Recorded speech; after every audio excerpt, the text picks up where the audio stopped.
Let's begin. It's October 11th, 2021. You know what that means. It is day 11 of the 31 Days of Fright horror movie project, year 10. I am the one and only MSJ, Max for short, and welcome to my YouTube channel. Before I get today's video officially started, I'm going to need you to do a few things for me. Clicking subscribe, hitting that bell to stay notified for any future videos I will be creating right here on this channel, because I'm doing something new this year by doing premieres, which is I'm showing you what I've watched and will be reviewing over the next few days, and hitting that bell keeps you informed when those videos go live.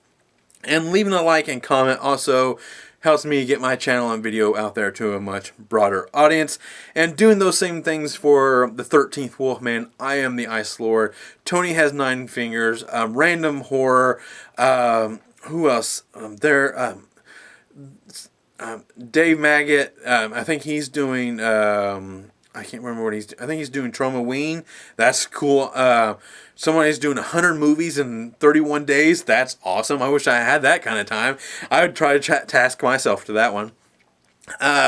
So there's a lot of people doing this. Go over to all of them and showing some love. So today's video, Slasher Week, continues with a revisit. I haven't touched this movie since almost year one. I think that's when I first reviewed this, back 10 years ago.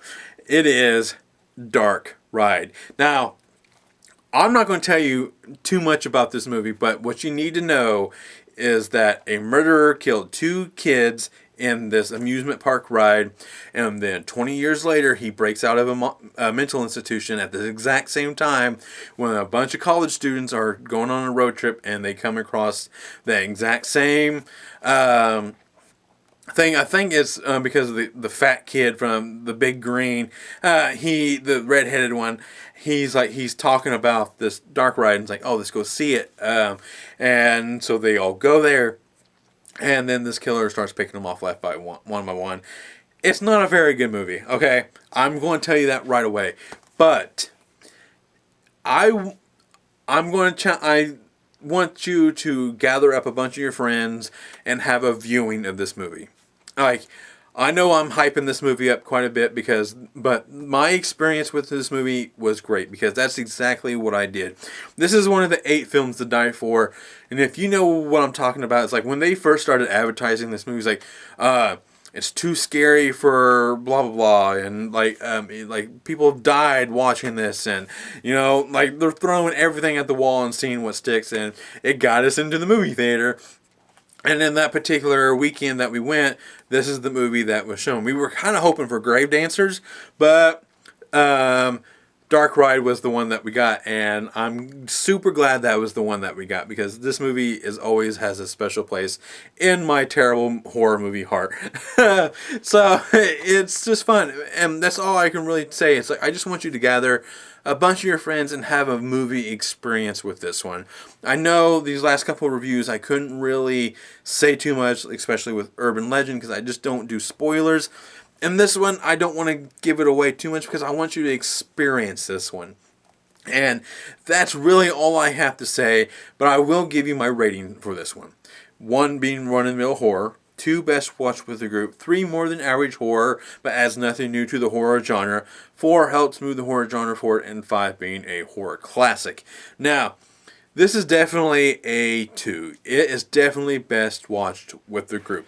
Like I mentioned, I got to see this with some of my closest friends of all time, and we were just laughing it up, having so much fun, and watching this movie.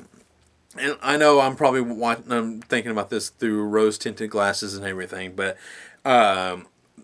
this is fun. There is some really decent kills in this movie, and there's one in particular that is just hilarious. It just really is, and it's just fun, and you'll recognize everyone in this movie.